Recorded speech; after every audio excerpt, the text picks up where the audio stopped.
Oh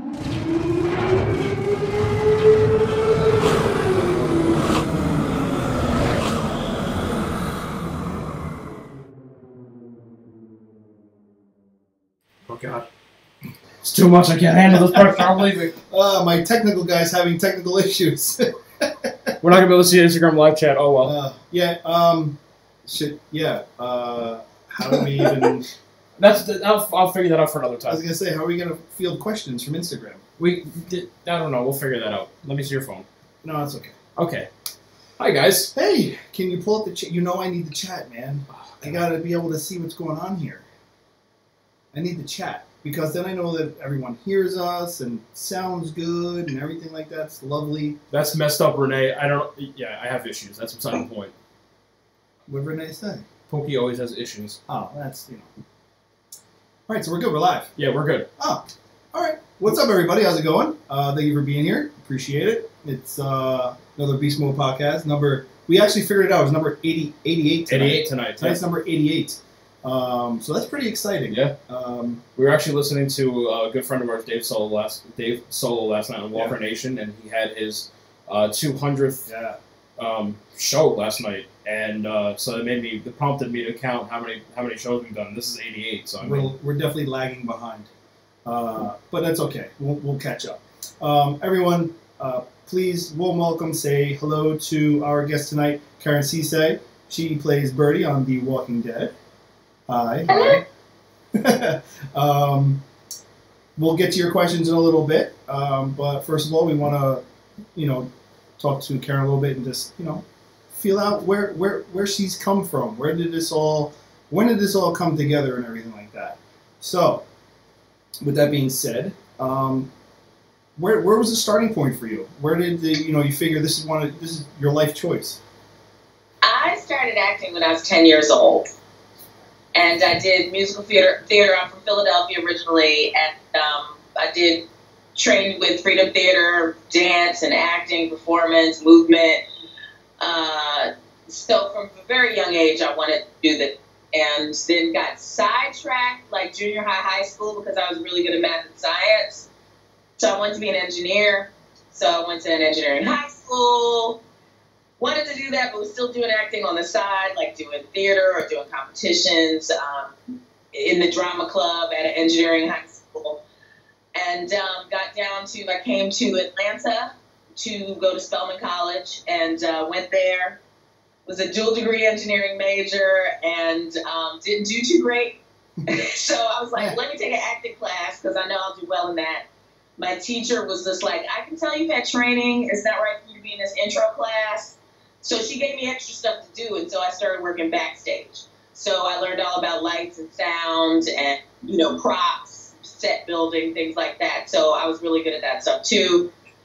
Graduated, started waiting tape, because I didn't know what to do, and came back into acting after I did audio-visual setup in hotels and everything because of the theater background and the training, and could always get a job doing AV.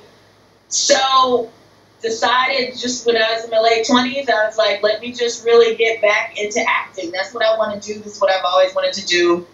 Started my journey back, and this time instead of theater, it was more TV, film. But I also did improv, a lot of improv here in Atlanta, started with Whole World Theater. Have done a lot of improv here and sketch comedy. And comedy's my thing, which is hilarious that I'm on a horror show. Right? But,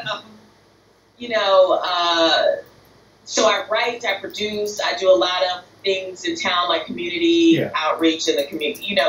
The Georgia film industry has just exploded in the last 10 years. Very impressive. So being a part of the different organizations there, mom and wife, and that's me in a nutshell, pretty much. All right. So Philadelphia girl, you're a Philly girl. Mm-hmm. When did the shift to down south happen? College. Yeah. So I went to Spelman College, and that's how I ended up down here. I loved it. It was the best decision of my life going to Spelman, and that's how I ended up here. And then met my husband long time ago, and we've been married, and that's life. Right? Now, for those of you who don't know, Karen right now she's a triple threat. Yep. She's got The Walking Dead, She's also has Stranger Things that, I mean, I know Stranger Things is wrapped, but Stranger Things was going on, and then she also has Black Lightning. And you play a character called Veretta, right? Is that Yeah. I pronounce it right? Yes, Veretta Henderson, Officer Henderson's wife. Oh, okay. So Chris is like, what's that? no. So what is if you had a main difference? Obviously, one is a comic book world. Well, they're both comic book worlds, but one is I guess they're both comic book worlds. I didn't even throw that together yet. Like, yeah, The Walking Dead is based off a comic book, yep. and then Black Lightning, the TV show, is based off a comic book. Yeah. So yeah. What has been the main difference though between both sets for you? Well, now with Veretta, I have not done as much research because she's kind of a secondary character. I've only been on one episode, so she's more side to the main story of Black Lightning and the Officer Henderson who became Captain Henderson, but that's my husband who's like the main foe. Not really foe, but that cop that's like, hey, this guy, with the superhero, like, yeah. but you gotta use the law, he's that guy. So I'm his wife. So I don't really know if she's in the comics, but Bertie is definitely based on Brianna in the comics, yeah. And there are some differences. One, she had a much stronger relationship with Maggie in the comic books. Mm-hmm. And now, since there's different characters, you got Enid, you had Sasha before Sasha left. Right. Where I think some of those that's where maybe some of the storylines went. But she's still a much smaller character. But it's funny because when I booked the role, a friend of mine called, like when they finally showed the first episode I was on, Not Untitled. A friend of mine called me and was just like, remember when you cut your hair because you said you wanted to look like someone that could be on The Walking Dead. And then when I look at a picture, one of the pictures of the Brianna character, I'm like, that looks just like me. So it was great to do that. So be careful about what you say, about what you want. It comes true. True. Well, yeah, that is true. Yeah. All right, so we're gonna get into some of our viewer questions. And here's a little cool thing about us, which I like to brag about, is that a lot of people who are watching right now, even though it's 7:00 our time, we have some viewers that are in France right now that are watching, in the UK that are watching, and it's like 1:00 in the morning right now. Yeah. And there's some very dedicated people. Linda, Okay. yeah, Linda being one of them. She's out in France. So one of her questions is, you were at the Comic-Con in San Diego. How was that experience, and how did you find out Andrew's leaving on set during? Did you find out? I guess she wants to know. Did you find out that Andrew was leaving while you were at Comic-Con?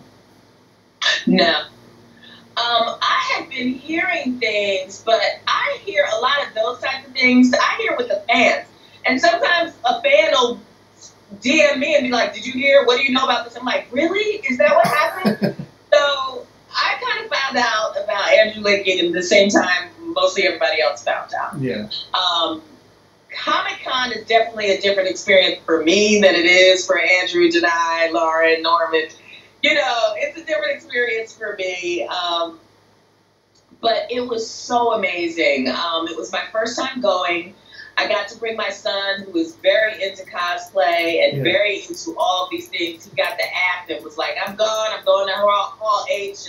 And there were so many things that I was excited to be there because I'm on these shows, and a lot of times we take for granted, those of us, the working actors who aren't the stars, we get so caught up in how many episodes am I in, what am I going to do? We get caught up in that, that we kind of forget that it is amazing. It is an amazing thing to be on these shows. I appreciate it. I know that there's lots of people who would love to be on these shows, and I am thankful for the opportunity. So there was that where it was like, oh my God, I can't believe this. But then there's like the little kid in me that's seeing people that I idolized as a child, like 2 booths down, and I'm like, oh my God, I can't get picture with them. And, that was just so much fun to fangirl myself. So it was getting all of my senses activated, so it was amazing. Yeah, I saw a lot of the pictures you posted. You look like you had a great time. So much. Yeah, it's San Diego #1. I mean, my neighbor right next to me was the Bond girl. I mean, how awesome is that? Yeah. All right, so I have some Stranger Thing questions coming for you from Linda. She says, you appear in the 2nd season of Stranger Things. She wants to know how your audition process was for that. Well, I booked off tape.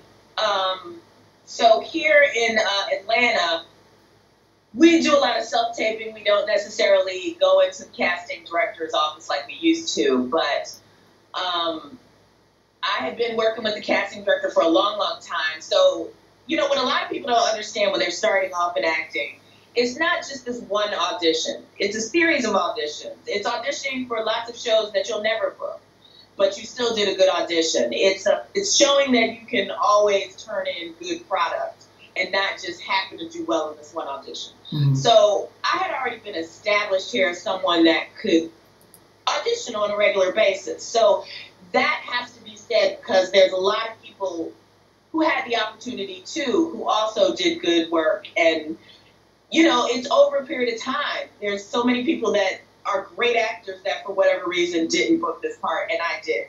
But again and again and again, it is what you do over a period of time that puts you in the running for the more coveted roles. Also, I had a previous working relationship with Sean Levy because I was in a movie called The Internship, and we shot that that came out 2013 with Vince Vaughn and Owen Wilson. So I worked on that and kept in touch with Sean Levy, kind of, just sending him a note like, thank you for the opportunity. I appreciated that. And really tried to push it. I was just like, I've worked with him before. He knows my work. I don't know how much that played into it, but yeah. I really worked and pushed hard, had my agent push hard for this role. My son and I were big fans already, so to even be in the running, it was amazing. Very cool. That's very cool. So, and a note, I booked it like a week after that Saturday Night Live skit about Where Were the Black Kids' Parents. So it was literally like a week later I booked it. Right? That's all right. You did it. That's all that matters. Because now, leading up to that question, Linda wants to know, will we see, do you know if we'll see Miss Sinclair in the season 3 of Stranger Things? Yeah. I don't know, but you can always request her and talk about how much you love her and want to see her in lots of episodes, right? And make sure you tweet at Netflix. Yeah. You gotta let them know. That's how. And Stranger Things writers, I think it's Stranger Writers also. Yep. Just gotta let them know. You guys know what to do when you want someone at a con. Like we just found out, you're gonna be in New York City. I am. Are you gonna be in New York City Comic Con? I don't think so. I haven't heard. Oh. Is that? I don't know. I need to check. Okay. There's sometimes stuff will come out, and then, like I said, I'll hear from fans. I don't know. Francine just said, let me find it. She said, if anyone is going to Comic-Con in New York City, you can meet Karen at Star Pavilion booth AA27 from 10 a.m. to 2:30 p.m. That was San Diego Comic-Con. Oh. Well, Francine got it confused with New York City. It happens. Damn. Yeah. Maybe it's fortuitous, and it's about to happen. I like your thinking. Thank you, Francine. We do. You know what? I was excited because I'm going to be at New York Comic Con this year. Yeah. And, that would be nice. Yeah. That'd be really nice. I've got a whole list of people that I didn't even know are vendors and normal attendees at New York Comic Con every year that I've met through doing the podcast. And so I'm excited to actually meet them. Like Francine I'll be meeting Kirk Manley, one of the Walker Stalker artists. I forgot, there's a whole list of people. Yeah. Brandon Davis from comicbook.com.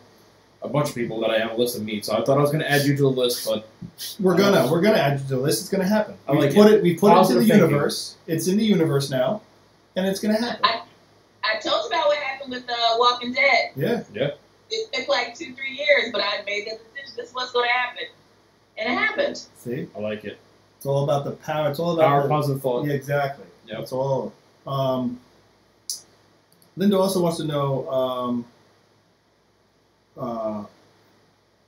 on Stranger Things, has it been has there been any challenges working with teenagers or younger kids? Nah, my kid's 13, so he's right. He's right there. Hey, man, you know, Stranger Things is really such an amazing thing. You know, Walking Dead I didn't watch because I'm a baby, so I'm scared of zombies. Not anymore, but, you know, I didn't watch the show because I'm like, zombies. So Stranger Things, we had watched it, but I was in high school in the 80s. Okay, I outed myself. My birthday was yesterday. But I was in high school in the 80s, so this whole process is surreal. The fittings, being on set, looking at, you know, it's just surreal. But the kids, Priya, who plays my daughter, she is awesome, and we have so much fun. I'm moderating a panel with her at the Bronze Lens Film Festival in Atlanta, August the 25th. It's Saturday. So we'll be doing that together here. And Caleb is awesome. His parents are awesome. You know, you spend a lot of time with kids' parents also, and I used to teach kids here. So I'm used to kids, working with kids. I taught a lot of kid actors. Lucas Till, who's MacGyver now, I taught him back when he was like 11. You know, so I'm used to kids. Very cool. Yeah, that was actually a question that like I had in my mind was like, you know, being, you know, an adult, being, you know, on other shows and everything like that, and working with younger generations, you know, like. Well, especially because Stranger Things revolves around the younger generation. Right. It specifically focuses on that. Right. You know, and growing up through that kind of stuff. Yeah. And then you gotta also say on Walking Dead, this was the first season. I mean, we lost Chandler, but Chandler and Caitlin both turned 18 this year. So all of, you know, this time their parents were on set. It's you know, you don't see this backstage, behind the scenes, but people's parents are part of the cast too, in that, you know, when you're a kid, you got to have them on set. So we develop relationships with them as well. Yeah. And that's kind of, I mean, you know, and that's, I would be kind of like weirded out if like I didn't see the kids' parents there. I'd be like, where are your parents? Right. You're like 10. You're 10. Where's your mom and dad? But that's the big thing. You know, I worked with a friend of mine who was on a show with kids that were like 19. Mm-hmm. And it was, and she was just like, their parents aren't here. They're becoming big stars. And I'm just kind of worried about what's going to happen, you know? Yeah. So, you know, it's hard, but what are you going to do? Yeah. Well, you know, hey, we love you, so that's a good thing. You know, we all love you. Everybody here is here because we love you. Yeah. Let me see. Next question. Are you surprised that the series... Well, I got to break down Linda's sentences a little bit. Are you surprised that series such as The Walking Dead and Stranger Things have a real success with a wide audience? No, not at all. I mean, again, I have like 3 horror type projects, and I'm not into horror stuff at all. Yeah. But it's huge. I mean, I don't think anybody could have predicted that Walking Dead would have taken off the way it did. Because I mean, it's arguably like the biggest show in history. I mean, just to span the type of fan support and the conventions. I mean, what I think a lot of times maybe people don't realize is most shows people get off like when you're not shooting, like the stars. But they're on set. I mean, they're working all year round because of these conventions and interviews and things like that. So they're always on the clock. And it's just, it's amazing. Stranger Things, like I said, my son and I, we got Netflix for Stranger Things and Luke Cage, and to be able to work on it a year later, I loved it. We just loved it so much. So that was the first show that I booked that I was a fan of. You know, Black Lightning, I was excited to see that go, that take off too. So, happy camper, nothing surprising anymore, really. So I'll ask this real early on. You said Luke Cage, but you're on Black Lightning. Right. Do you prefer Marvel over DC? DC over Marvel? You're gonna give me that question? I have. It's a constant debate. Everybody gets that question. Okay, now if we go to the way back, I've always been a Batman girl. Like if it was when it was that whole Batman versus Superman, I'm like, well, I'm Batman all day. Plus, Ben Affleck and I had the same birthday. His birthday was yesterday too. So I've always been Team Batman. So I'm a DC girl on that. I've always been Team Spider-Man too. I was, I used to watch the old show from the 60s. Yeah. I wasn't born in the 60s. So, damn it, she wasn't. Spider-Man show. So I'm a little both. I'm both. And then the Marvel movies now are just amazing. I mean, Black Panther, all of the Avengers movies. I mean, they've just been amazing. So, and I'm a Wonder Woman girl. I'm Wonder Woman from day one. And, It's okay to play both. You can play both. I mean, we allow it. We made very good friends with Brianna. Yep. And she was on Supergirl. Yep. And Agents of S.H.I.E.L.D. Agents of S.H.I.E.L.D. So there's a some multiverse action going on there. We will allow it. It's good. I like it. I mean, you got Ryan Reynolds, right?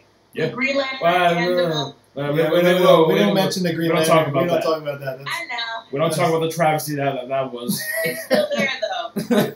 I'm a DC fan through and through. It's always there. Once it's there, it's there. What I want to know is, what do DC fans think of Tom Cruise being the front runner for the new Green Lantern?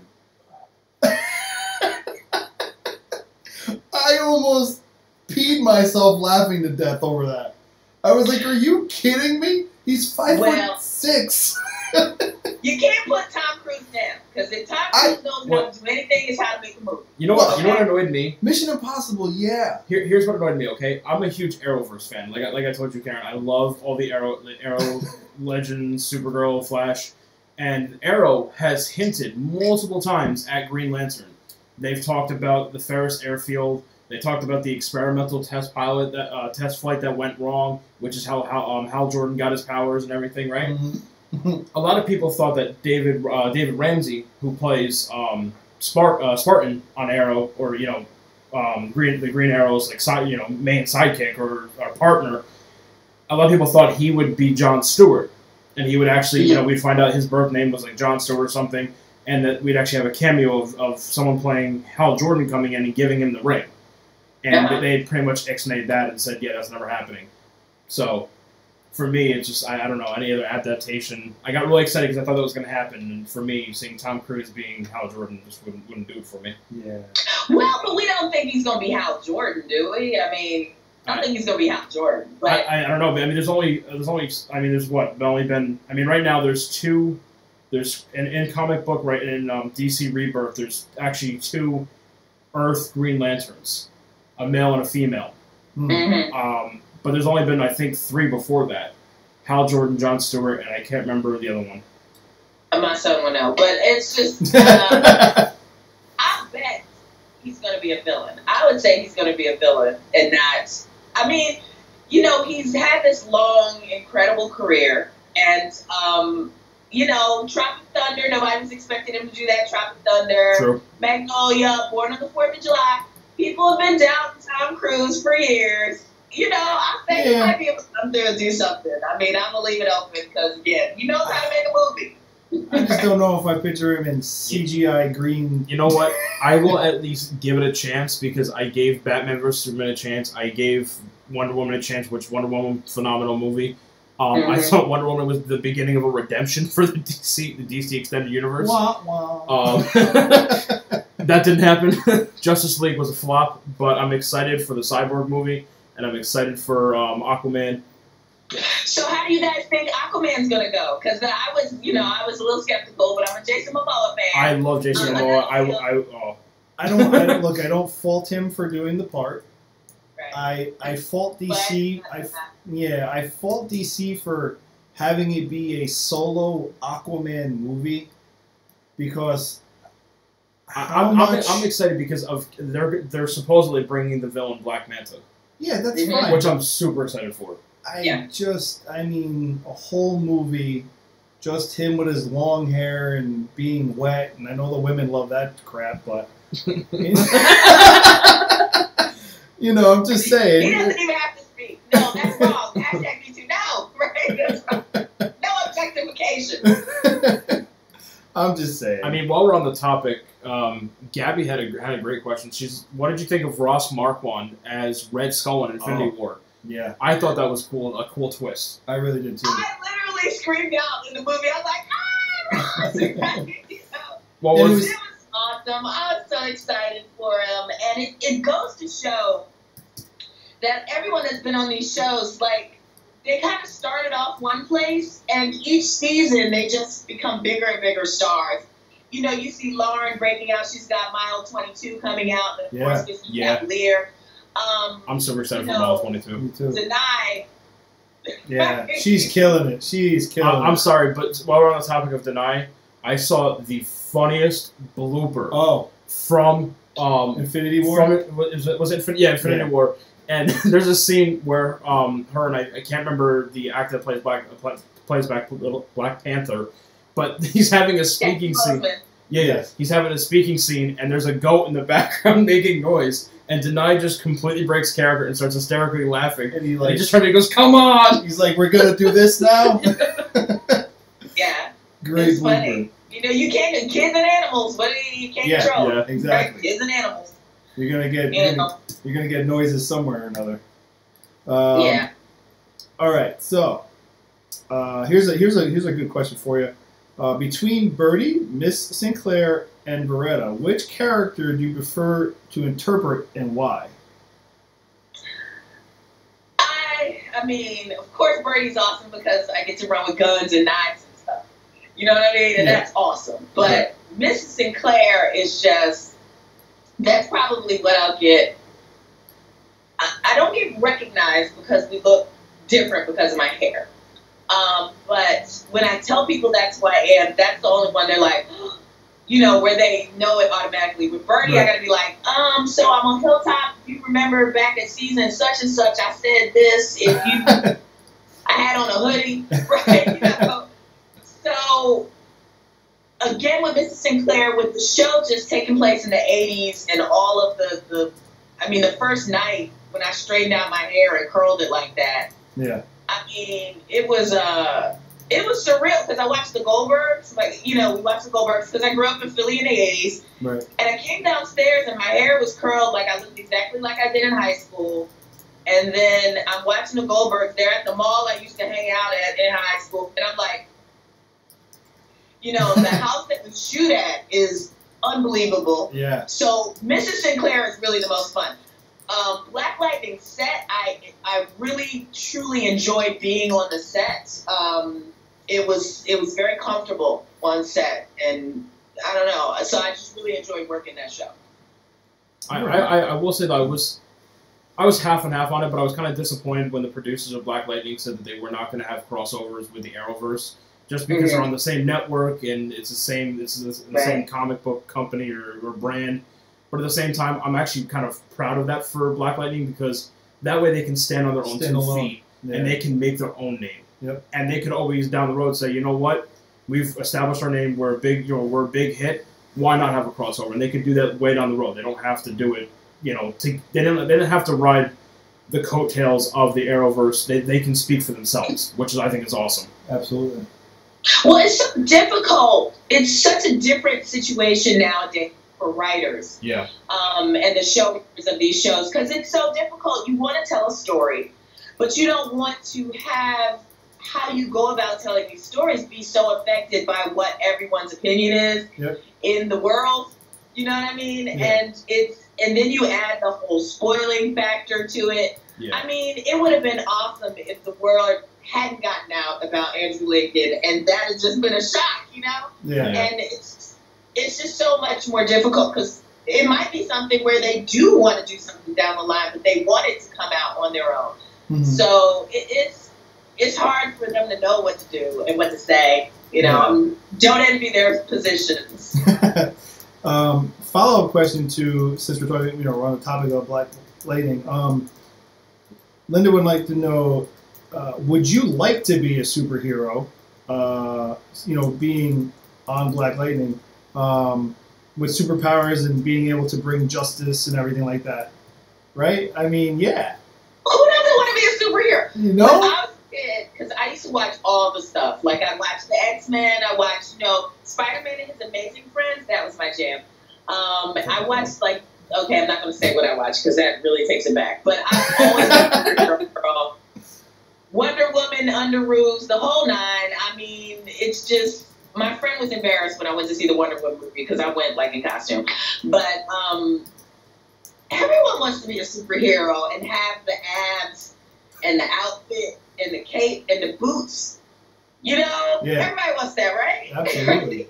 If I had a supervillain, a funny supervillain is always cool too. Well, yeah, that's the thing. I mean, we weren't live when you said this, but Karen's a huge fan of comedy. You love comedy, and and it's just funny that she's on all these horror drama, type shows and everything.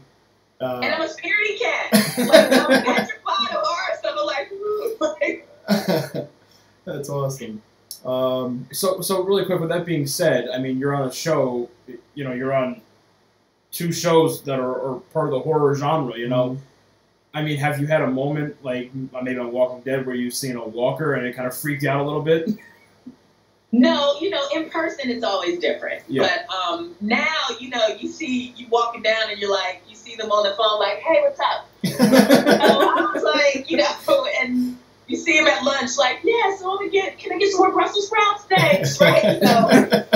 So it's not scary. And I joke about, this is the one job where when you're walking from set to your trailer, you see them spray painting body parts, Yeah. I don't know, does that look, is it supposed to just get ripped off? Does that look, it's there's heads and torsos all over it. You're stepping over it. It's what's for lunch? So. That's a plot twist, by the way. Zombies don't actually eat brains; they eat Brussels sprouts. Yeah, you heard it here first. Brains, Brussels sprouts. Vegan zombies. Yes, vegan zombies. Yes, they're the ones without teeth. Yeah, so it's normal. Exactly. Their teeth fell out; and they're just now mashing them. Yeah. Okay. They have teeth and a conscience. I love it. So Renee, a question from Renee. Renee. This is from our web girl. She organizes most of the questions for us and sends them to us. It saves us a little bit of time. Saves us a lot of time. Yeah. So Renee says, first of all, she read that your middle name is Renee. It is. I was about to say that. She said very cool. She wants to know what your best behind the scenes moment is on The Walking Dead. There isn't just one. It is so crazy.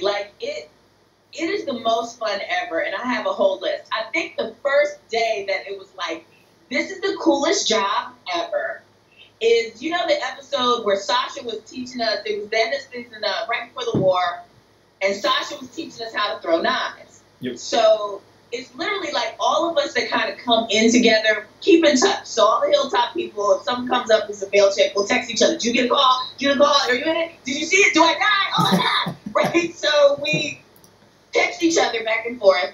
And then we read the script and it's oh my God, does it say we're throwing knives? Yeah. Do we have to learn how to throw knives? So it's all that. We get back to set, we get to set and see each other because everybody's from somewhere else. Yeah. Hey. And then it's we get to go up the mountain and throw knives. So we get up to the mountain, we're over there, and then they're Zach is coming down, he'll be here to throw knives, show you all this. And then it's I know you guys are up in New York, but this is big, but it was Zach Brown of the Zach Brown Band, Country Star. So he was showing us how to throw knives. Yep. And I'm what? Right? And just people love the show, stars love the show. So someone might come by and want to see the show, and it's oh my God, is that so-and-so?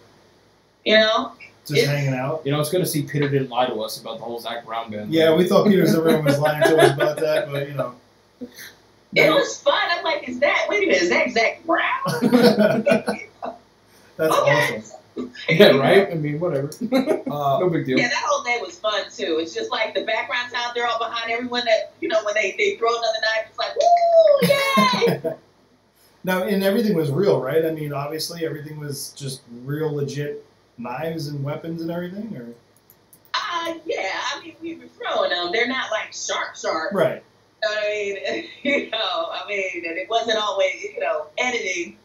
But, yeah, we learned how to throw axes and knives, and learned how to shoot a gun, and it's just crazy. That's what's great about this profession is that you can learn so many new skills throughout the course of your life. Right. And it also allows you to change how you might have seen yourself. Like, I'm a comedy person, but now I'm like, well, hey, maybe I need to really learn how to fight, learn how to do weapons and everything, and that could be my thing, and I can be in those kind of movies. So this is because of Walking Dead. And Karen's like, someone just put me in a comedy, please. We have a question from Ronald Ceesay. He wants to know, what's the funniest moment you had while shooting a TV or movie? Oh, wow. I should have known this. Now, I'll say this one time, like the very first scene that I shot, right? Mm-hmm. Now, thankfully, I was not a fan of the show because it would have been incredibly overwhelming.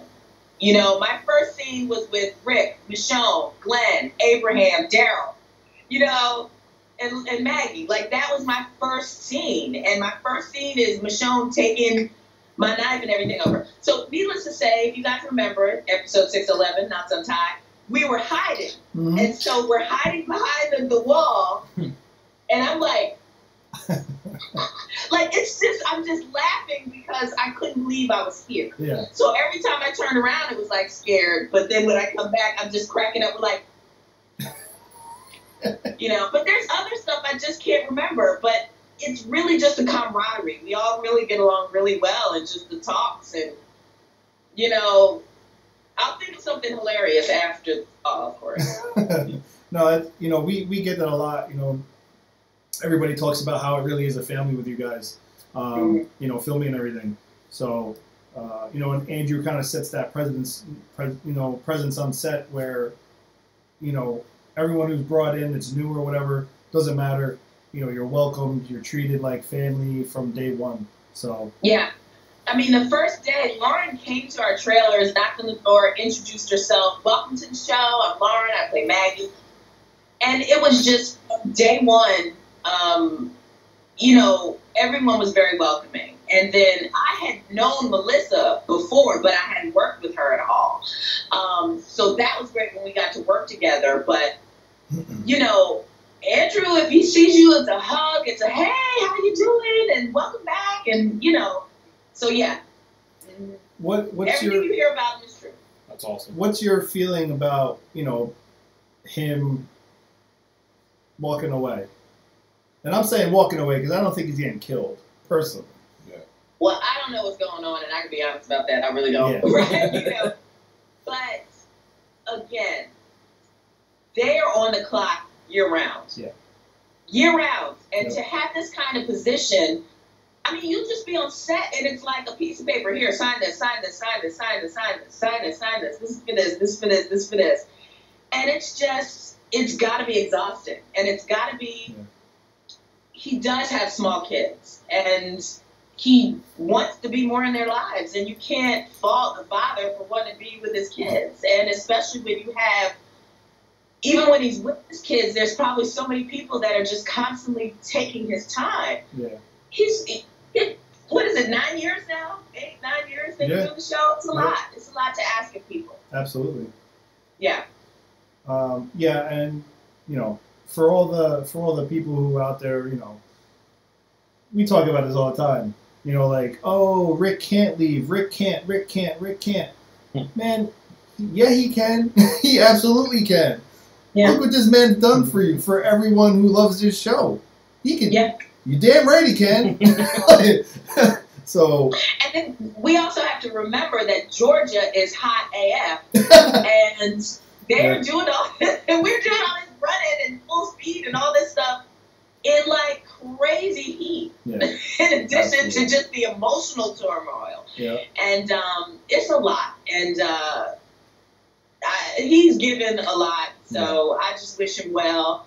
And that he gets to do what he wants to do. Yeah, absolutely.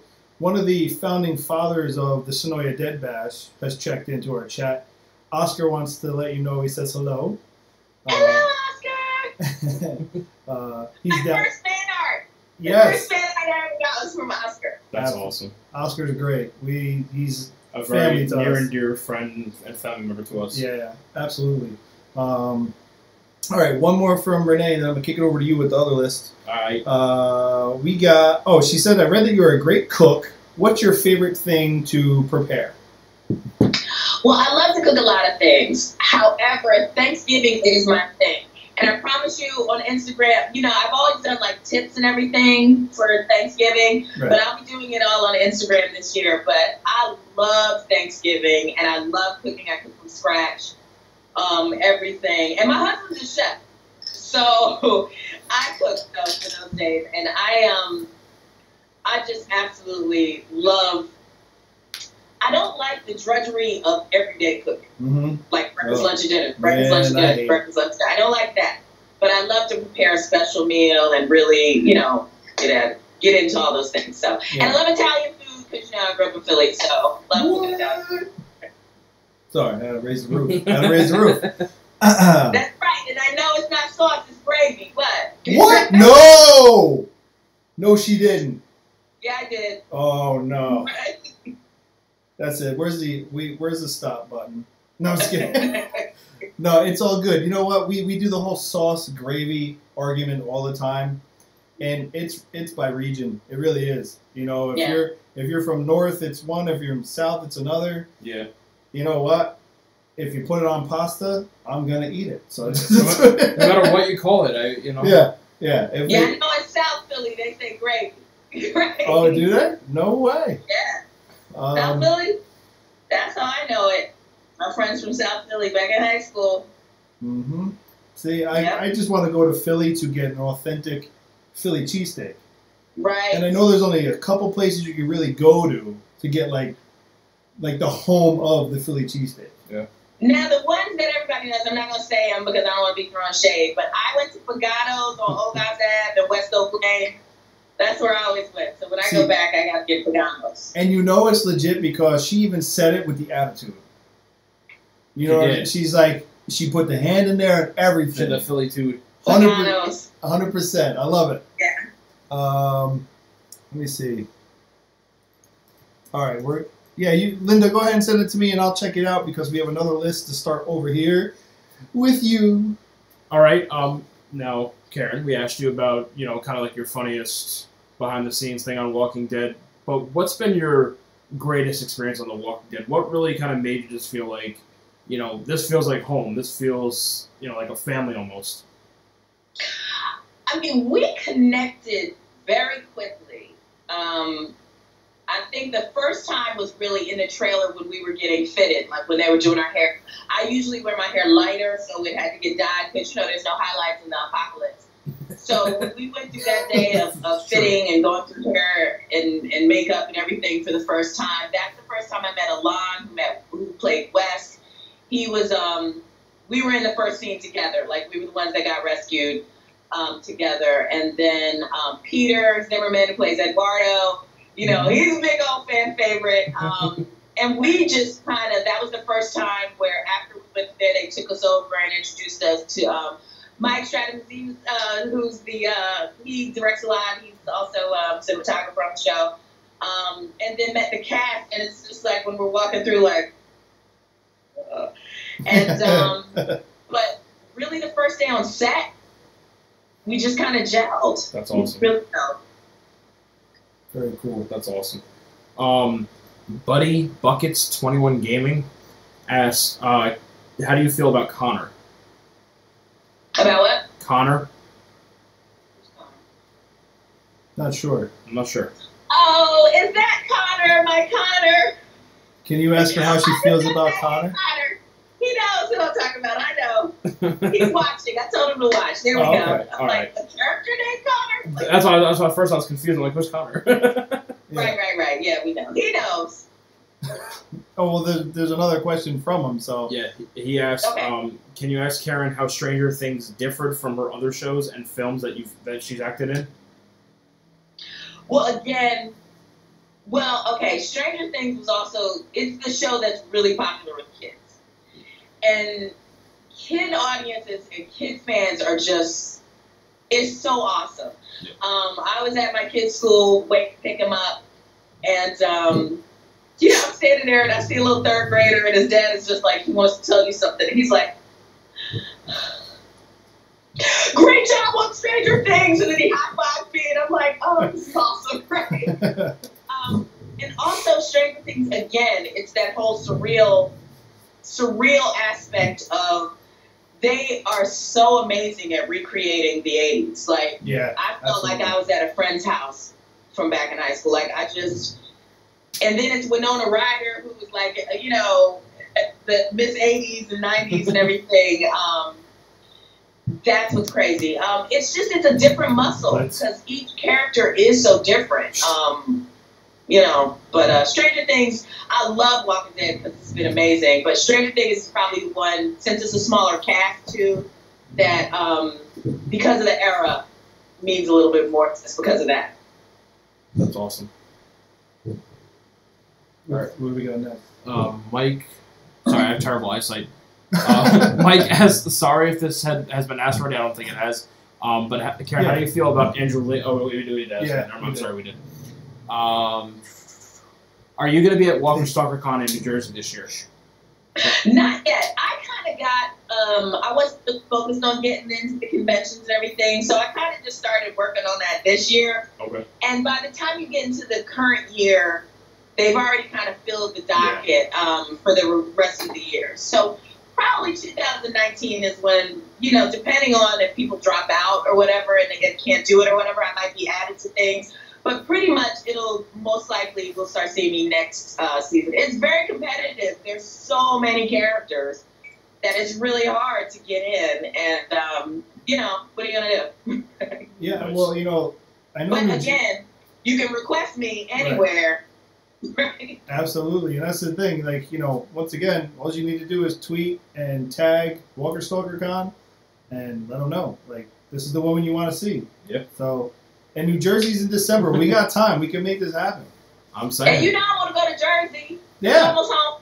Right. I mean, I will say, like, even when I went to Chicago and back in March, a lot of people canceled. Yeah, and they were getting everybody they could to fill the spots because again, if there's an empty spot, that's revenue that's being taken away from them. So, of course, Walker Stalker's going to try to fill them. So you never know. I mean, it could maybe not be too late for this year.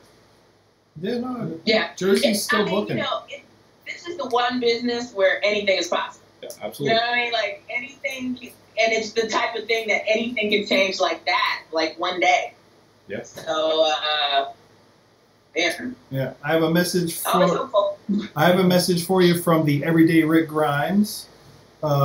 He says, "Tell Karen that Grimes adores her and misses her." That's our boy David, who obviously does amazing cosplay. Yes, he does. He's killing it right now. So keep going. Yeah. Yep. And Gay, one of our followers in the UK, also made a very, very great point.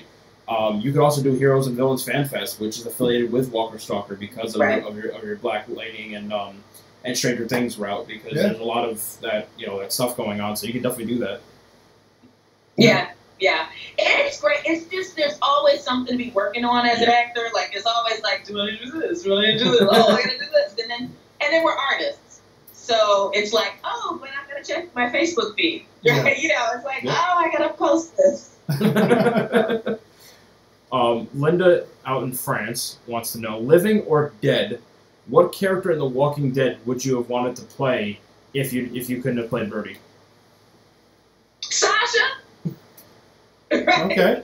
I like it. That's solid. Yeah. Now, I met her. I met Shaniqua years ago before. Again, I know she was at the time, but I used to be on the board of Women in Film here, and we honored Melissa. And so I was talking to Melissa, and they all came to support her, which is awesome. The first time I saw everybody and thought, again, oh, you guys really are tight, because they came out to support you for this. And met her there, and she was so sweet, you know, just so sweet and so warm and so genuine. That's very cool. I mean, never, yeah, that's it. Like you say, like we never hear, there's never any kind of like negative interaction that we've ever heard, you know, about anybody. About anybody. Honestly, like, I mean, you know, we experienced that firsthand when we went to Walker Stalker back last December with Oscar. You know, Oscar was nice enough to bring us along for the ride because it was our first Walker Stalker. I've been to a couple cons before that, obviously New York Comic Con and stuff. And, you know, we just kind of wanted to get a feel for what Walker Stalker felt like. And I think one of the coolest things ever was just between Jersey last year and Chicago this year, you know, we met some of the same people. Yeah. We met Alana Masterson twice. Mm-hmm. We met, you know, obviously we met Seth in Chicago, Seth Gilliam. And before, you Jason. know. Yeah, Jason.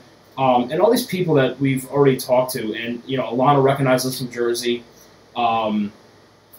Herschel, Scott Wilson's, his agent, recognized us from Jersey the year before. Yeah. And she was like, "Hey, you guys are the podcast guys, right? You gave Scott the shirt last year, didn't you?" And he was like, "That's right, you guys did." And, you know, stuff like that is just such a cool experience. Like a year later, you know, to have them like remember you. It was pretty cool. Yeah, and, you know, it was, and like Seth was my favorite interaction I had in Chicago, because I'll keep telling the story just because of how much it honestly meant to me.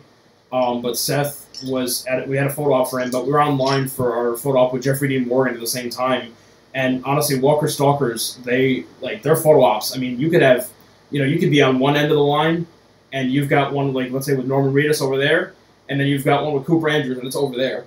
And they're at the exact same time, so you have to keep an eye on that line. And if that line dies down, you run over there, you have someone hold your spot for Norman, and then, you know, you run back and forth. That's what happened with us, with Seth.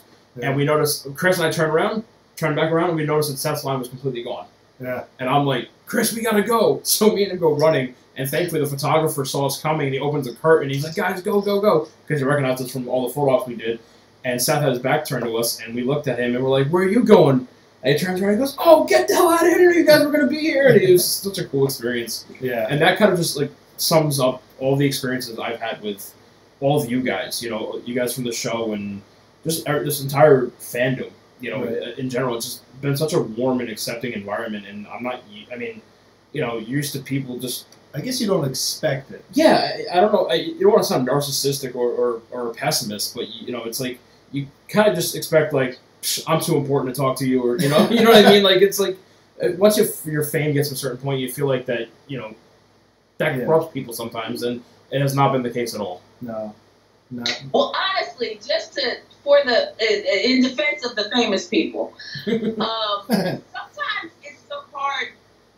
You know, I've seen people who, on other projects or whatever, who are like really nice and open, like in the trailer, like in the makeup trailer, and then once you get somewhere else, it's like it's a different person. Because it's like a lot of them, they have to put up a barrier because otherwise, you know, it's so energy draining. Like you really, really appreciate everyone, but for these people that are super duper famous, it is so draining. And some people really do have to put those boundaries up. And it's not that they're not nice or you know, they think they're better. It's just that sometimes they're just in a different place.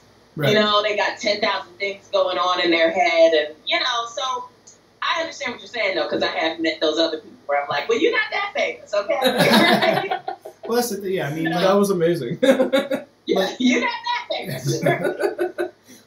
I would completely understand though, because like you said, it's draining, and just the fact like always having to be on. You know, you can never be. Can't just be you. You always have to be on, smile, wave, hey, friendly, this, that.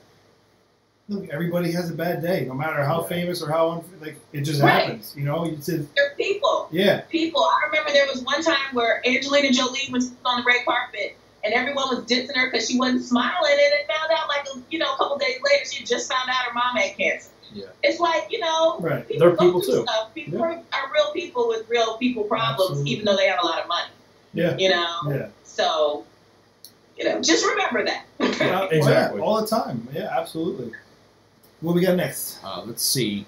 We talked about that. Karen Tanking wants to know, who have you fangirled over, and who has your son fanboyed over in San Diego?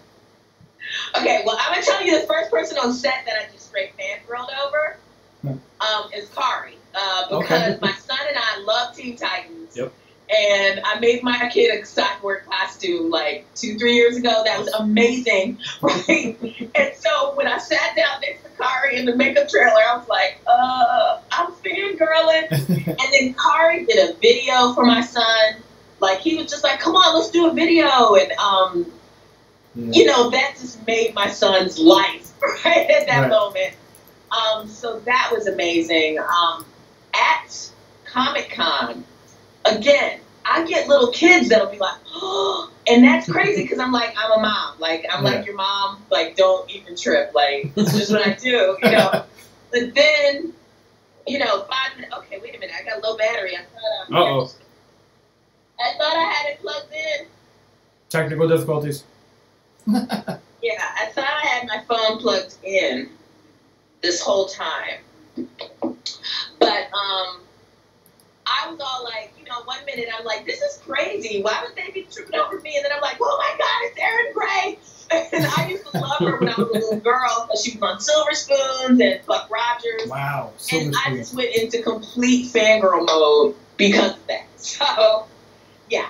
It's like 1 minute I'm like, that's crazy. And then the next minute I'm like, ah. So. The whole I definitely, you know, I've had plenty of those moments.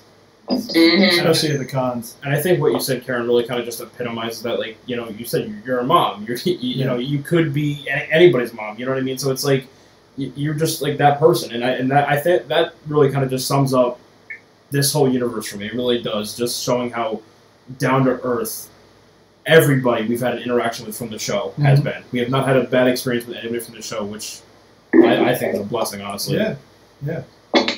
Yeah, it's looking like I'm trying to plug in, and it's like I can't look to see if it took.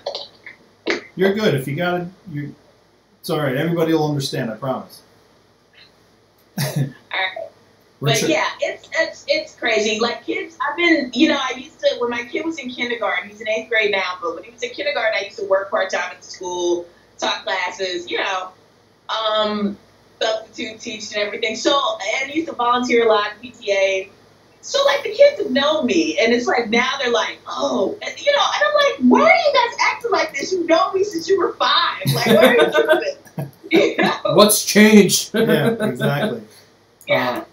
Have you, I'll ask you right now. Thomas wants to know, what's the weirdest fan interaction you've ever had? Well, I don't really get those yet, because... You know, people don't really recognize me. I tell people, I'm like, I can cosplay as Bertie in a Walking Dead experience and nobody would know who I was.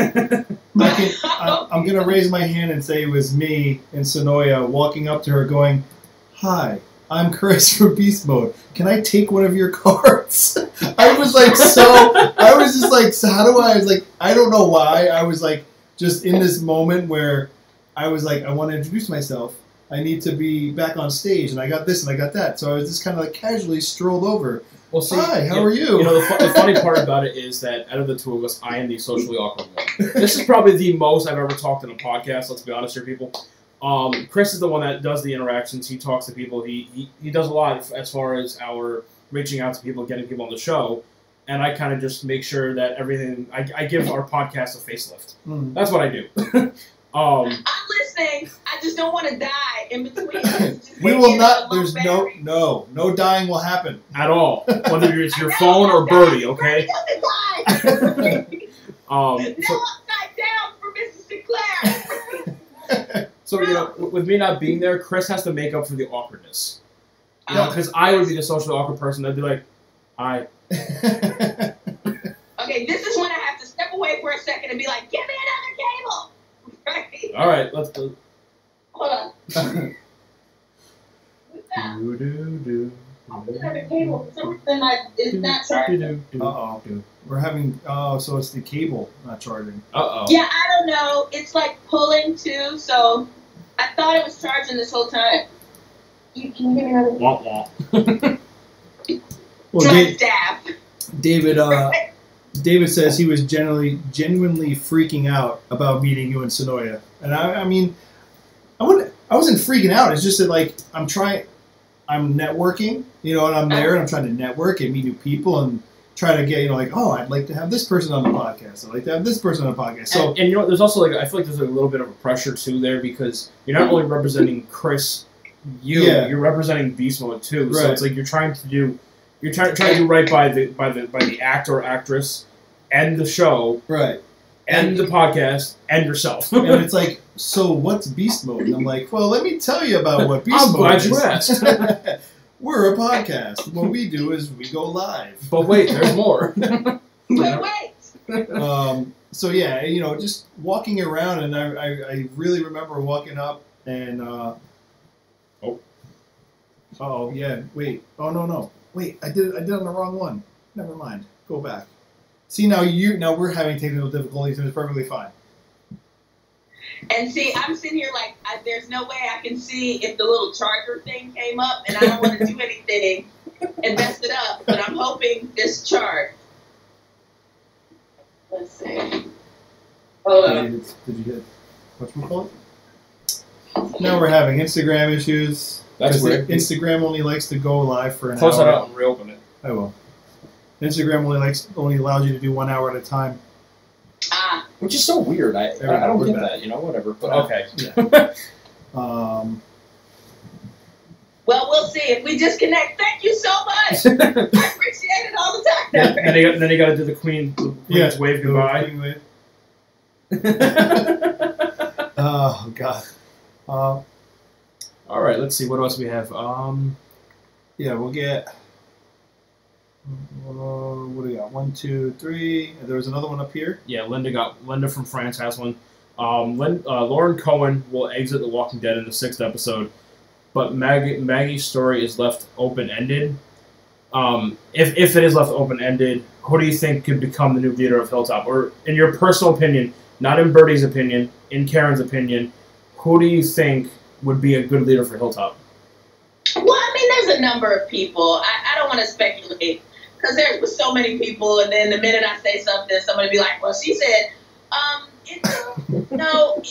it really is open to where they want to go. I think what's so amazing about where things are going is that it's an open, uncharted territory. They've been able to kind of separate from where the origin, you know, from where the book is, but it's just so open. I don't know. They could bring in somebody. They could, you know, do whatever. I mean, because they've got all these new characters coming in. I don't even really know how they fit in. So anything is possible.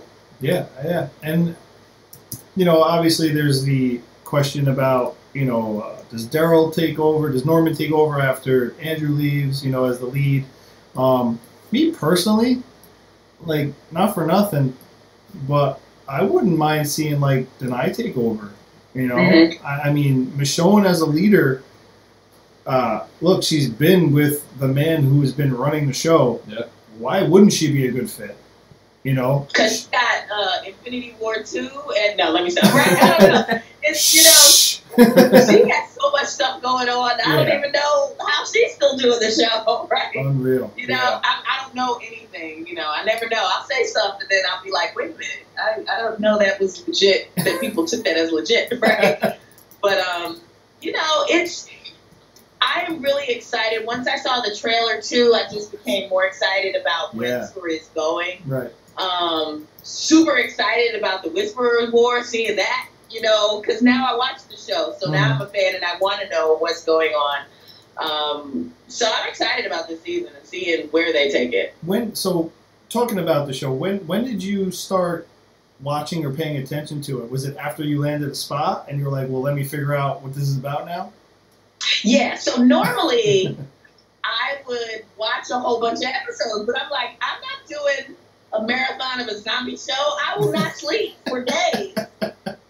So I just read everything online. Like, I just read everything that I could find online about the show, tried to watch clips. I mean, it's the type of show where you can't escape it. Like, I knew, even though I wasn't familiar, I never really watched Love Actually. I mean, I watched it, but, so I didn't know Andrew Lincoln from that. I didn't know Denai from anything. I didn't know Norman Reedus from anything. Didn't know Laura. I didn't know any of these people from anything, so I had no idea going into it what people's personalities were. But I'd seen everything. You see on the magazines, you see Denai, and I knew when she was coming into the show. Right. Michonne, that was such a big thing. But I started watching it season 7, really is when I started watching. And so I need to go back and like watch more because I watched that recap that they did before season 7, and I was like, oh my God, this is a really good show. Right? I'm like, oh my God, what? Oh, look at the flowers. Oh no. I'll see some episodes here and there, but it is daunting still for me to watch several episodes of a zombie show, even though I know they're not real. Yeah. Yeah, it's, look, you're going to binge watch some, but then, like, after a while, you're kind of like, I've been watching this for 5 hours, I need to see something different.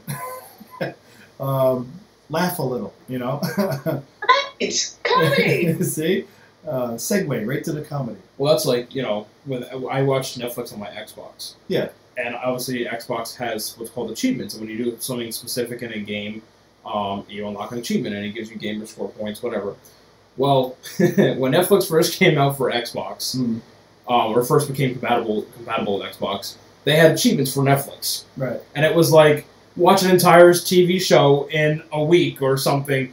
And it's like, watch an entire TV show in a day. And it was like, I was younger. Yeah. I wasn't working at the time, I was, whatever. So of course, it was summertime. I was watching shows, whatever. And I got that achievement, and I was like, wow, thanks, Netflix. I feel like such a winner right now. Stop judging me. Yeah. Yeah, I have to take that automatic go to the next show off of Netflix because I'll wake up and it's like, I fall asleep, wake up like, oh my God, I missed 3 episodes. So, have you paid attention to anything that's going on in the Fear world? No. I only know that Lenny is over there now. I know that they have someone on the cast whose name is very similar to Denai Guerrera. Right? Oh, yeah, you're right. Yes. That's pretty much all I know about Fear. Okay. I know the character. I know the actors that are on the show. Right. I'm fans of a lot of the actors, but I don't know the storyline. Oh, okay. I was going to ask you about the little, how do you feel about, Lenny going over and the whole transition thing? But well, it was awesome because we were shooting when things were happening. I didn't know. Again, I find out with you guys or Talking Dead. Right. You know what I mean? On Talking Dead, I find out. I'm like, oh, really? But it was announced like right after the rap party. So it had been when like he and his wife were hanging out with them, or not hanging out, but we were all at the party and everything. Yeah. So it was kind of like, oh, well now I feel like we're all cool and sad to see him go. But it was great to get an opportunity to work with him. He's someone who I've been familiar with his body for a long time too. So that was exciting. That's awesome. Opportunities. In this business, it's just you go where the opportunity is, and it is a business, and it's hard because if someone works at a hotel and they get an opportunity at another hotel, it's not like a whole fan base of people upset that you're leaving. But with this line of work, you have another opportunity. Yeah. And, there's so many more people affected. So it's just happy for him that he gets to do something different. Yeah. So as far as your character with Bertie, if, let's say, you had a way that you would want her to go out, would you have a specific person or specific way you would want to be taken out? And would you want to come back as a zombie? Of course, at this point, because I'm coming back. It's my 4th season now, so I'm like, I deserve at least some zombie makeup if I go out. Funny thing is when we first got cast, there were like 12, 13 Hilltoppers, I think, that originally were introduced from the first, couple episodes. And when we all sat around, it would be like, who's going first? And I'm like, well, they're not killing the black girl first. I'm just saying that because Black Twitter will go in. I don't know how many episodes I might have, but they're not killing me. Right? And go first and how you think you're gonna go. Yeah. But I mean, I want to go out kicking ass and taking names. You know what I mean? That's pretty much what it is. I'd love to be a zombie too if I could, but I want to stay on as long as I can, as long as they'll have me. That's awesome. Yeah, well, and I know we spoke a little bit about this in the pre-show, but there's an article out there that is all about Karen and her character Bertie on The Walking Dead, and I read it, and it's very, very intriguing. It's a really good article. I'll go and I'll look for the link and post it, so anybody who wants to read it can. But it really talks about how you made your first appearance at the end of 6, and how you've been like a part of like some really, really key situations throughout, you know, up until now, and you know your appearances, and you know, obviously being kind of like Maggie's, I mean, not a backbone, but like kind of like Maggie's person in a way throughout this situation, and it just like it kind of like I read it and like wow, I'm like this is spot on. Like, that's what I thought too. I was like, wow, I have been there. Look at me.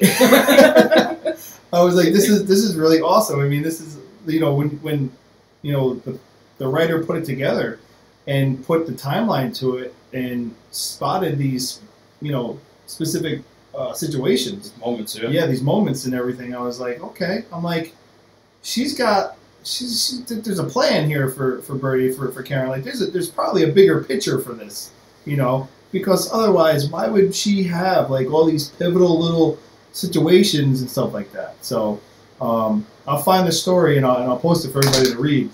And everybody can check it out. That was fun because I mean, I'm not gonna lie. After each episode, I do hit and I'm like, and I started Googling my name to see if anybody cares.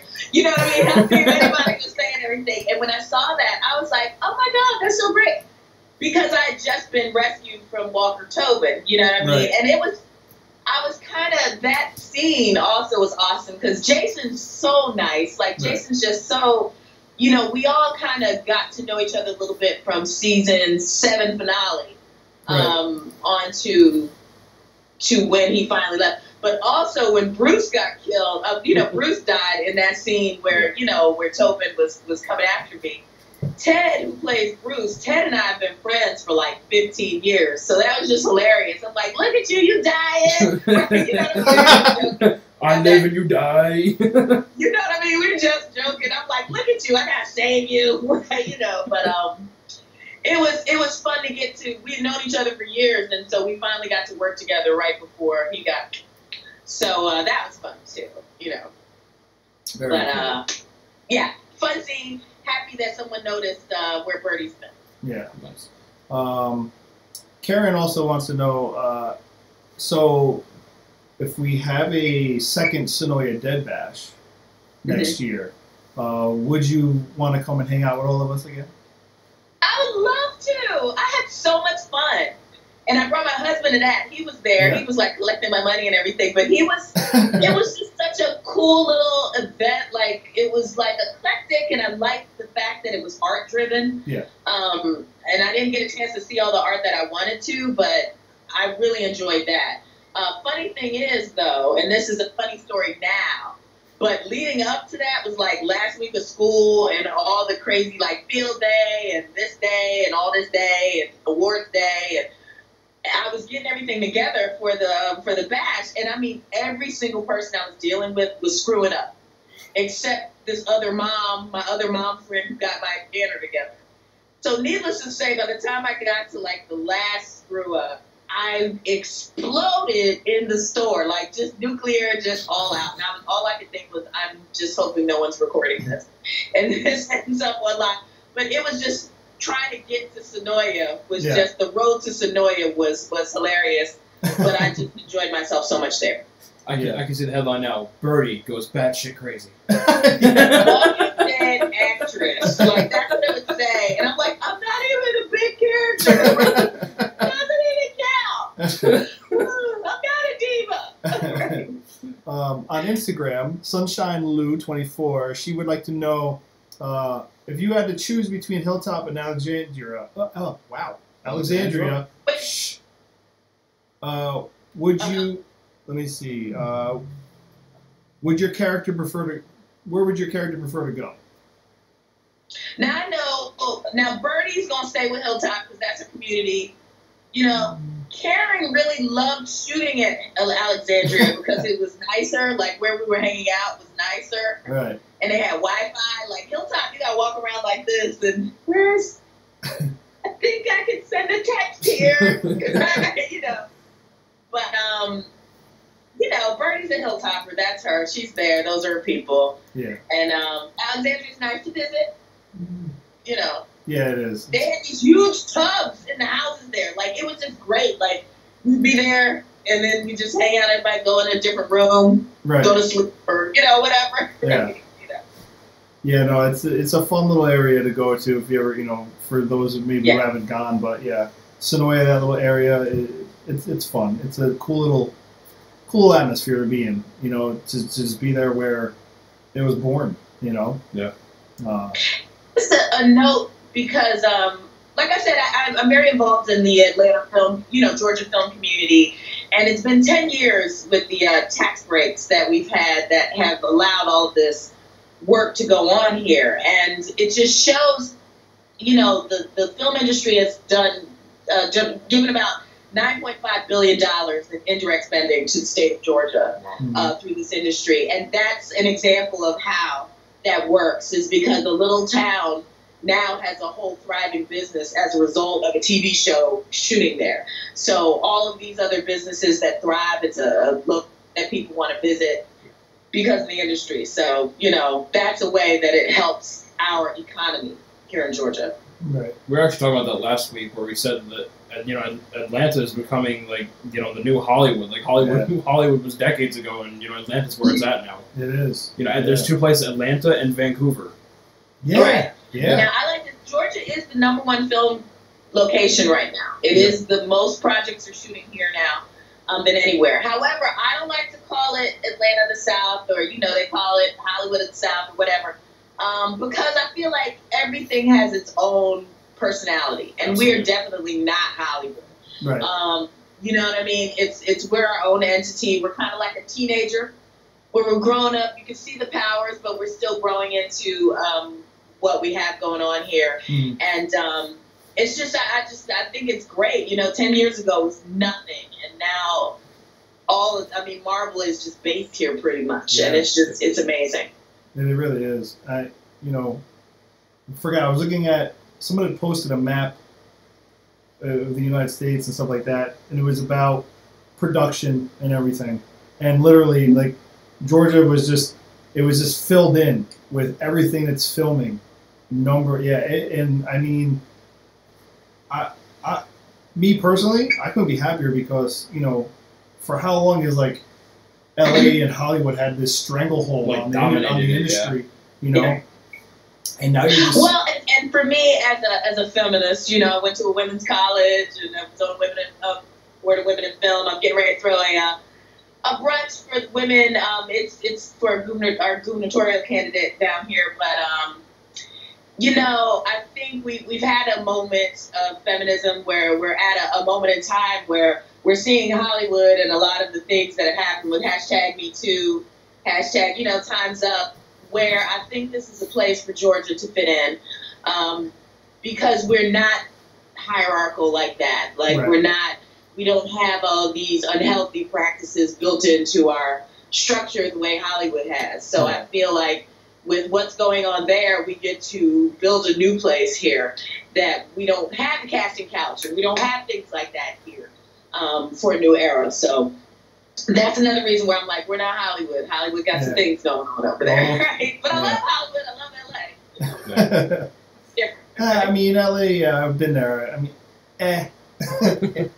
too much construction going on for me. I'm not gonna lie.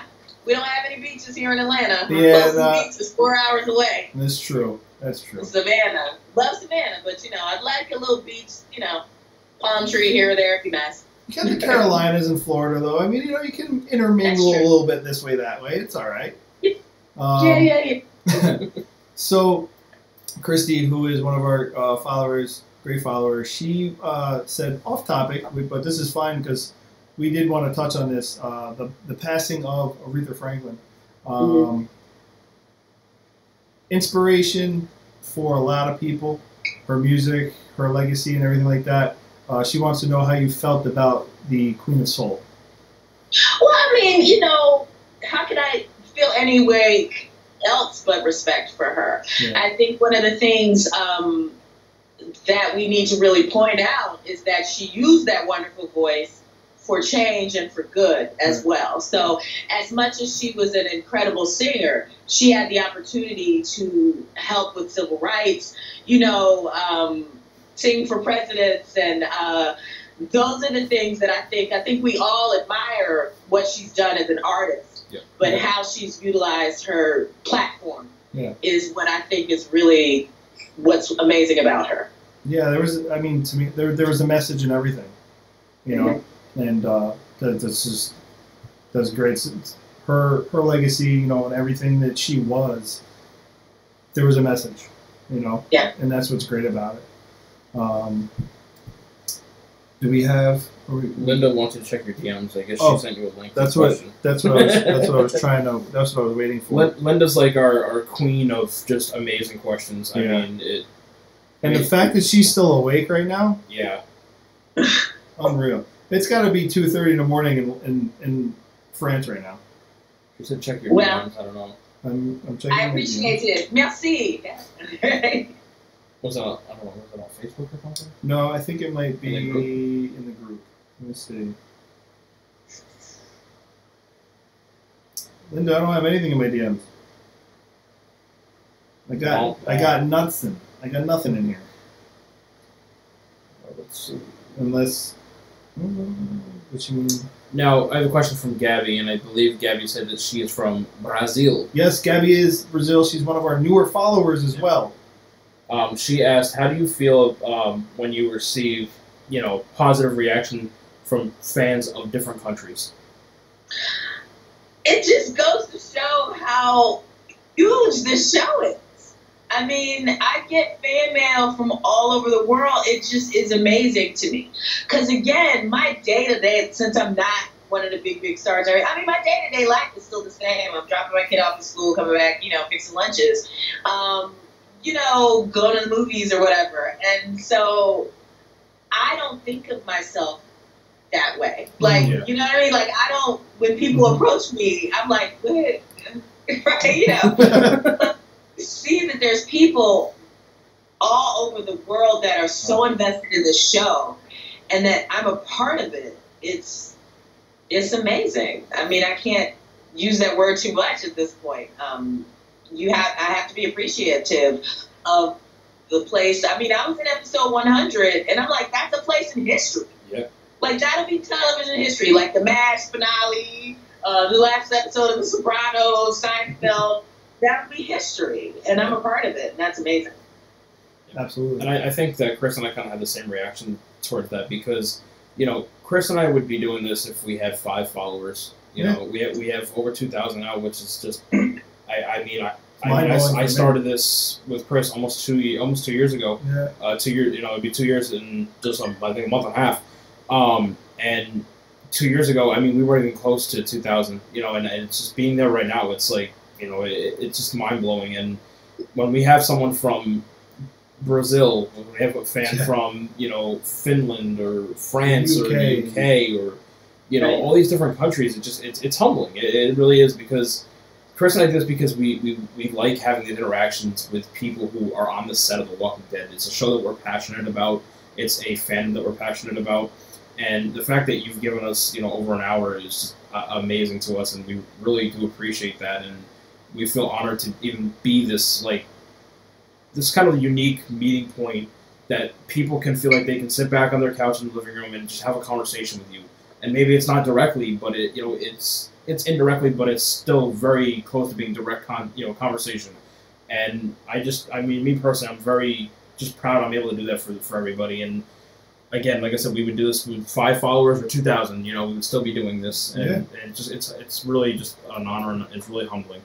Yeah. Well, and I want to make a point about that, because we're at a time kind of politically, nationally, internationally, where we're feeling like everyone's being put into separate camps. Yeah. And that's not the reality. It's a small percentage of people that are trying to put up barriers away from each other. And if anything, the internet has allowed us to come together with common interests. And it goes to show it doesn't matter what language you speak or what color your skin is or what religion you are. If you're a Walking Dead fan, you love The Walking Dead. Yeah, if exactly. you were into cosplay, you were into cosplay. And when you go to one of these conventions, my son dressed as Lando Calrissian one day, and when Han Solo finds him, and it's like, hi, Lando. It's just, that is what it's about. And that's what has really been great being a part of this, is seeing how connected the fans are. And, as we continue through this life we are in right now, we have to remember that we are all connected and we all are the same, even though it seems, sometimes things will have you think otherwise, Yeah.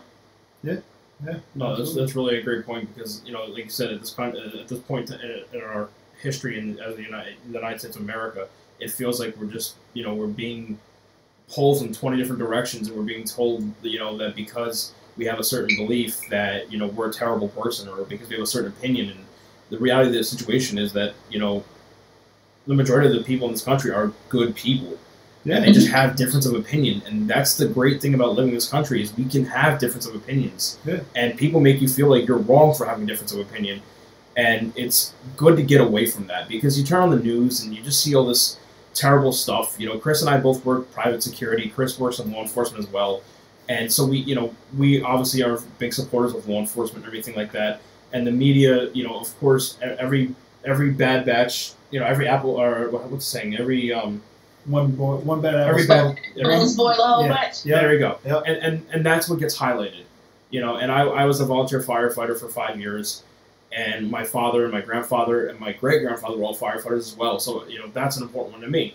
And it happened where we had a local firefighter that set fire and actually set off a really bad chain reaction of wildfires in New York. I think it was 2 or 3 years ago. Yeah. And that's all they would focus on, was that a firefighter started it. And I said, that's one guy out of thousands of people in this county. And you're going to focus on that.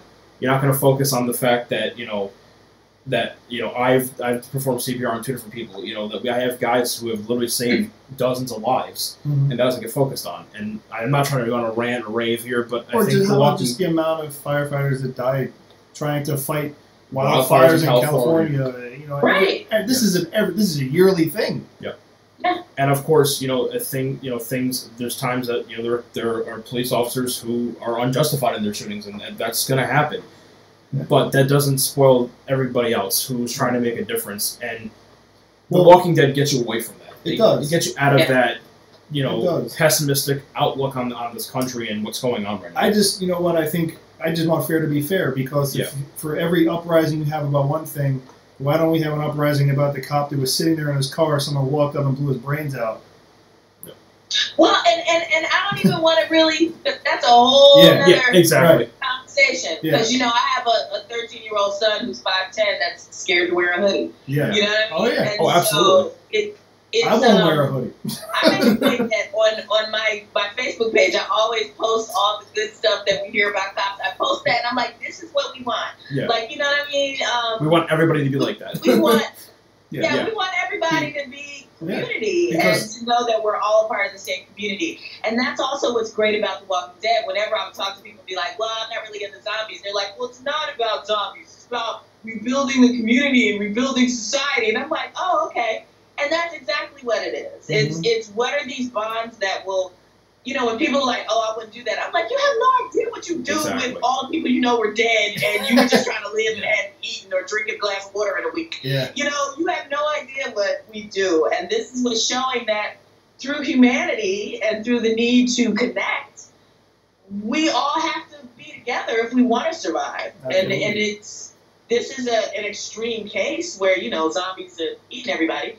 But, ultimately, this is what it's about. It's about community, and that's we're all human, Yeah. Yeah. I definitely wasn't trying to get off on a rant, but it's something I felt like I need to say because it's the truth. The Walking Dead.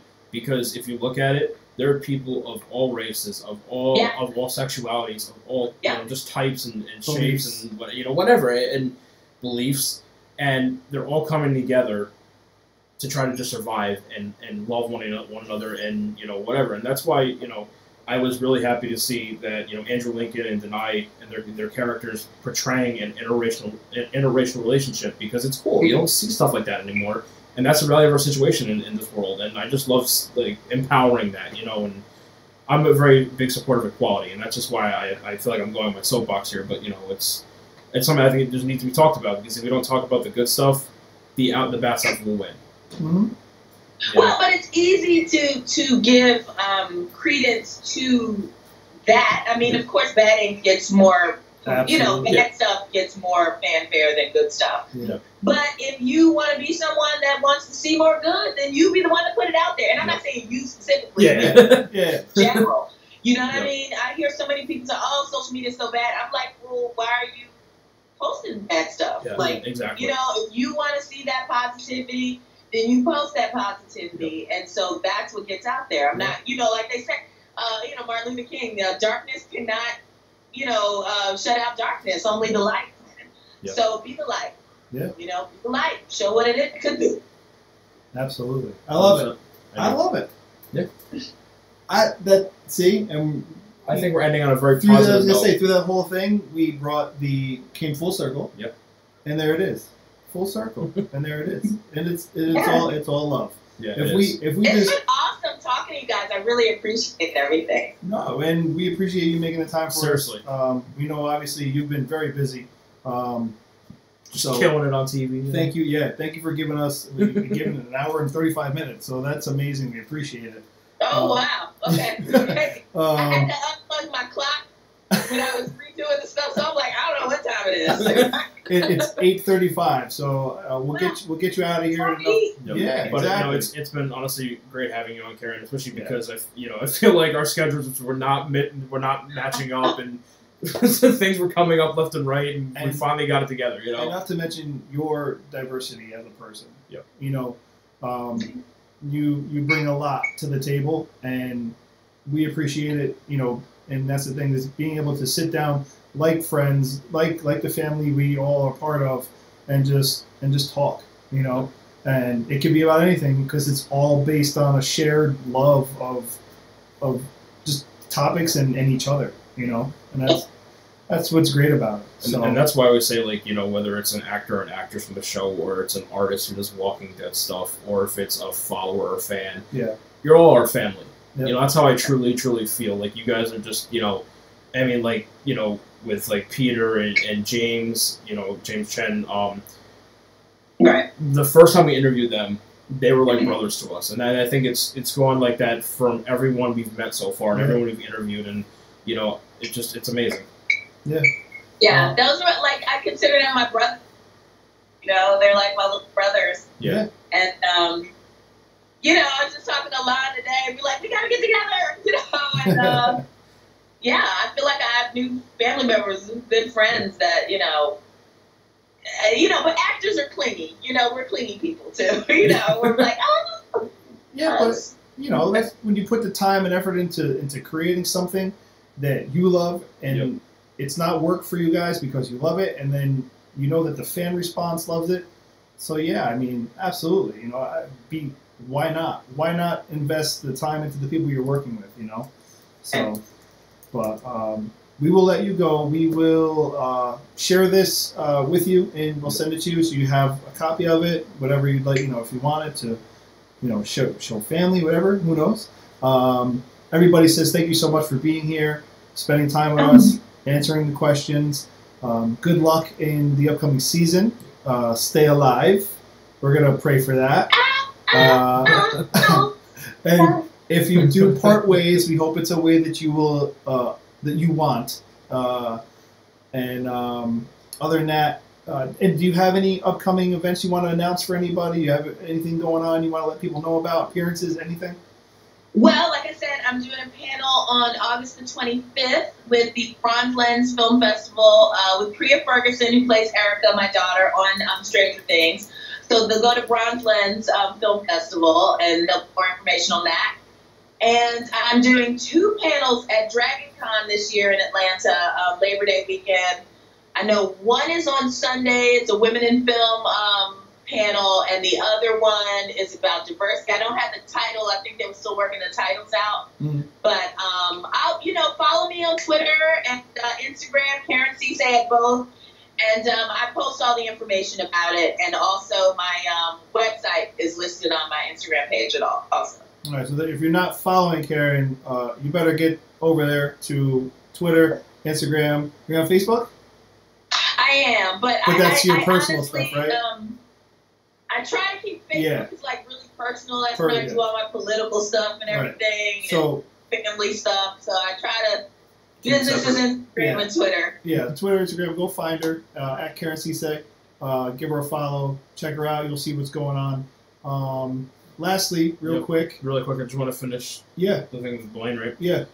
Gay, one of our followers out in UK, who's a dear friend of ours. She asked us to remind everybody that Blaine Rankin. Yeah, he'll be out in the UK. He plays one of the saviors. He also has designed our banners that we've done for all our cons and everything. He will be out at a con in the UK in 2 weeks. So if anyone wants a signed autograph, photo or art print from him, just message Gay Martina, and she will have it sent here for you. She'll send all the details on that. And if anybody wants a print of Karen, as Bertie, you should hit up Oscar. Or you can probably hit up Karen too, and I'm sure Karen would be happy to arrange something for you, put an autograph on it, something like that. And, awesome, Well, see, that's all that other stuff. Like, it's like a business. Like, I'm like, ooh, I gotta have pictures. I gotta have silver Sharpies now. Yeah, you gotta go and invest in them Sharpies. Exactly. So go ahead, hit her up. Tell her I would love to have a photo, something. Let her know. Just like that. A photo just like that. Have you been practicing? I don't know. It's a good angle. In front of the mirror. We're on a 45 and everything. It's good. Yeah. All right. Well, thank you very much. We appreciate it, Karen. And hopefully we'll talk soon. And wish you the best of luck. Okay, awesome. Have a great rest of the week and weekend. Definitely. You too. Thank you, Karen. Enjoy. Thank you. Have a good night. Bye. Everybody out there in Twitter land, thanks for hanging out. Appreciate it. We will be back. I don't know about next week. We're going to be really tied up at work. Yeah. It's coming in September 12th. We will have Jenna here with us. We're going to promote that big time and probably be on a lot more other broadcasting networks for that event as well. Yep. And then anything else we have going on, obviously you guys know we will post it and share with you. Thank you so much for being here. Thank you for staying up so late for everybody in Denmark, Finland, across the pond in UK, France, you name it. Thank you for being here. We appreciate you guys. Love you. Thank you guys. Bye. Be safe.